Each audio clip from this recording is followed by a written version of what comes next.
mas não chegou nada. Não. Tá, então tá. Eu vou tentar Então vá. falar no modo Bom, Enéas. Vale, faço. Bom, primeiro, senhor presidente, muito obrigado pela oportunidade de poder falar de um tema tão importante. Eu me reporto como alguém que é professor de Direito há mais de 20 anos e tem algumas questões que são extremamente importantes em relação a esse caso e fico muito feliz do fato da senhora ser advogada e, como jurista, poder compreender a extensão do que eu vou perguntar a Vossa Excelência. A primeira coisa é que... Oi?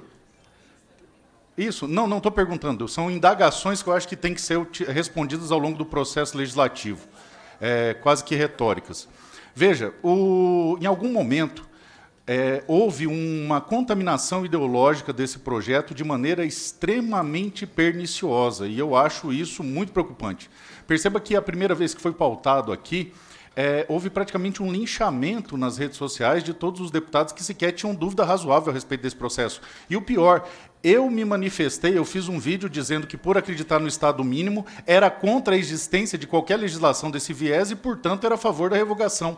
Fui achincalhado com manifestações extremamente agressivas, desrespeitosas e absurdas, como a senhora pontuou. E eu estava apoiando. Isso me acendeu uma luz amarela. Falei, bom, se eu que estou apoiando a revogação estou sendo vítima de um processo de assassinato de reputação tão grave, o quanto não sofre aqueles que estão em litígio judicial com essas pessoas e com esses chamados coletivos. E aí comecei a estudar o tema. E aí, o que eu vi? Primeiro, em relação à advogada que se manifestou no telão ali agora há pouco, a lei não revoga sequer o ECA, o Código Civil, menos ainda a Constituição. Os pontos de hermenêutica que se impõem sobre qualquer lei que trata do interesse de menores é no melhor interesse da criança. Não importa qual dispositivo. Então, aplica-se ainda, mesmo na vigência da referida lei, os estudos e concepções do ECA, do Direito Civil e da Constituição Federal. Mais que isso, todas as vezes que eu recebia pessoas de ambas as partes, sempre eram problemas pessoais. Eu vivi isso, eu passei por aquilo, e cheguei a ouvir aqui a frase, se uma criança foi vítima, todo o texto deve ser condenado.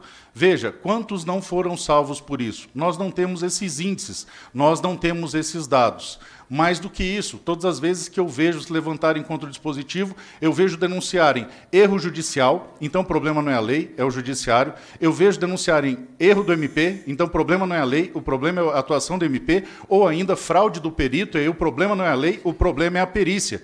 Mais ainda, sempre quando pedimos números, é sempre dito que não se tem esses números e estatísticas porque há um problema do fato de segredo de justiça. Pois bem, o CNJ tem acesso a esses processos, a esses números, independente do segredo de justiça, e mais que isso, se o oficiar, essa comissão oficial CNJ, ele pode nos dar esses números, sim.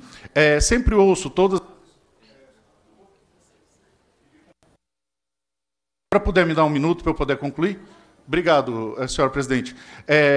Sempre posto todas as histórias que eu vi, todos os fatos que eu vi. Veja, a própria deputada disse que o Girmão não é a regra. Então eu questiono quais as estatísticas, quais os pontos, quem perde com isso, quem ganha com isso. Mais que isso, a vítima é a criança, o interesse é a criança, então não é homens versus mulheres, não é o pai, não é a mãe. E o que eu tenho visto é que sempre o problema que é apontado na lei é, abre aspas, o termo alienação parental. E veja que a expressão síndrome da alienação parental não está em nenhum ponto da lei. É uma lei com 8 artigos. E eu faço uma pergunta, retórica talvez, mas gostaria de ter a resposta, que é simplesmente o seguinte, dentro desses 8 artigos, qual o artigo tão prejudicial? Se o ponto é o nome alienação parental, que se coloque outro nome no lugar, lei da manipulação, lei da abdução, da sei lá, qualquer... Então, ao que parece, é que o problema é ideológico, sim, pois se trata da tal síndrome da alienação parental, que é um estudo que foi feito nos Estados Unidos, que eu também sou contra, eu acho absurdo. Mas tratemos dos elementos legislativos, porque o nosso trabalho ele é feito em abstrato. A regulamentação e todos os dispositivos legais que essa casa realiza é para utilizá-los em abstrato e não para casos específicos.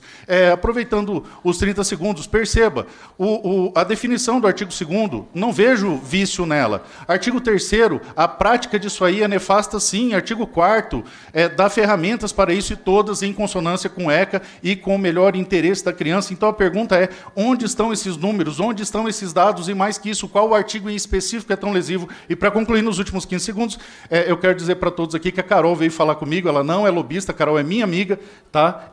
Nós discutimos sobre isso, que é uma prova que eu ouço os dois lados, mas quando eu recebi o pessoal defendendo a manutenção, eu fui achincalhado nas redes, chamaram o cara de lobista, é um pobre coitado que teve esse problema, tá? Então, acredito que eram essas minhas considerações. Espero que sejam respondidas antes que a gente vote algo tão sério, porque do mesmo jeito que tem depoimento de pessoas reclamando da aplicação da lei, tem um exército de pessoas aclamando ocasiões em que salvaram as crianças de abusos, que, repito, podem ser realizados tanto por homens quanto por mulheres, e invoco a criança que foi torturada e assassinada no Rio Grande do Sul pelas mães, e assim como outra também no Acre pelas mães, e assim como outras tantas. Obrigado, senhor presidente. Obrigada, Polon. Com a palavra, a deputada Sâmia. Olá, obrigada, senhora presidente. Cumprimentar a todos que participaram dessa audiência pública. Acho que é um espaço importante para ouvir especialistas e pessoas que atuam diretamente também com a realidade da aplicabilidade dessa lei de alienação parental. Primeiro dizer que eu acho que é uma oportunidade